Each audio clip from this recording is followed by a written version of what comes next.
Coming in at number 9 is Mike Epps. Mike Epps is funny in everything, okay? You can just imagine somebody like him doing the stuff he does in real life, like in Resident Evil 2 Apocalypse. Yeah, I usually drive a Cadillac. He's a funny motherfucker. He got to be in what's that? He got to be in Friday 2 and Friday 3. We booty experts. We bootyologists. You know, he come up with some of the most funniest stuff. And normally people would write material for his characters in the movies and television shows, but every now and then he sometimes writes the material for his characters in movies and television shows. So he's very good when it comes to that. Of course, he was in First Sunday. He was in that movie, and he's been in a bunch of movies. Movies you don't think he would be in. He'd be like Hangover 3. Like, who would ever thought he would ever got into a Hangover movie? It's like, oh shit. It's like he gets into the movies. That one movie where him and Ice Cube teamed up and they was trying to make their own version of Lethal Weapon. Like, it was actually funny because you could imagine the type of stuff that he would do. So and then he got to be on Little John's soundtrack. He even got to be on Ice Cube's soundtrack when he was in talking about "Come on, Ice Cube, people want another Friday." I mean, the guy just has the talent to do this. He was made for comedy. He just gets people to laugh.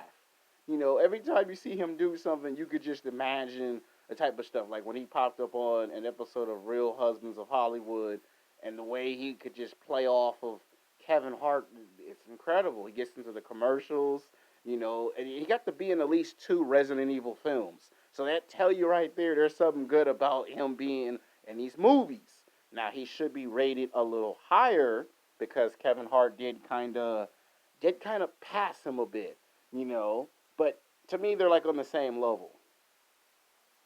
Coming in at number 8 is Cat Williams. Now, when Cat Williams is not distracted by the fame, the fortune, the money, or the drugs, if he's not distracted by that, hands down, nobody can fuck with Cat Williams. He is by far the funniest motherfucker.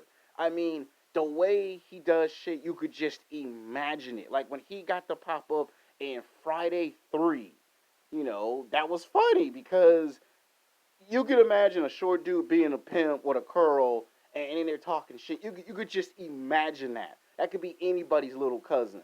And the fact that he got to be in First Sunday, he got to be in those movies, that scene where he at the church trying to be a pastor. I mean, he's just funny. When he did American Hustle, that was the time that you got to see what he really can do. And then the fact that he was doing impersonations of rappers, making fun of people, how they take themselves serious. But when he's not fucking with the drugs, the alcohol, and the temptation of fame, you can't touch this man. It's unfortunate that, his career got sabotaged not once but 4 times. He gets in and out of jail, and he even talks about the stuff that goes on in jail. Most comedians that become actors in television and film, and he does voiceover in a cartoon called The Boondocks. Perhaps you've heard of it. Most people do not even want to talk about what goes on in jail. He does. And why is it kept closed? I probably would compare him to Richard Pryor. Now, I know some of y'all going to say, no way, no, Alex, not even close. But if you really think about it, he had issues. Cat Williams has had some issues. Cat Williams can admit when he's done something wrong and then turn around and make fun of that situation so other people can enjoy themselves. Sometimes it takes guts to actually do that. Coming in at number 7 is Dave Chappelle. Now, some of y'all probably like, why is he at number 7? Well, Dave Chappelle's at number 7 because Dave Chappelle came in the 1990s, okay? And he came in an era where people like Jamie Foxx, Martin Lawrence, Eddie Murphy, Chris Rock, Chris Tucker, they were the stars. And somewhere those late 90s, early 2000s, he surpassed all of them.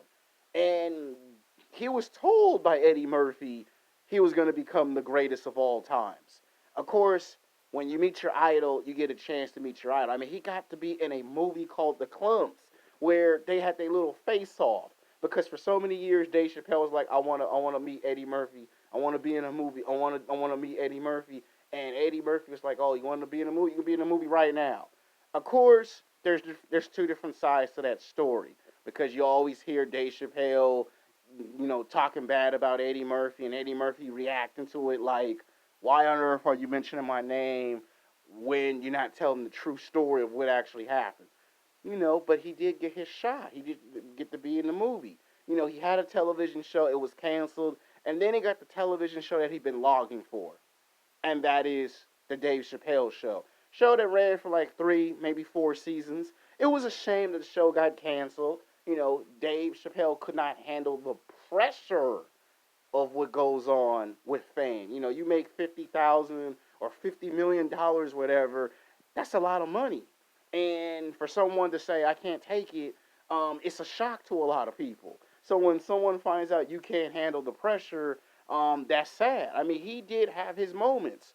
Little John, if you think about it, Little John and the East Side Boys doing impersonations of Rick James, clashing with Charlie Murphy, that's the stuff of legends.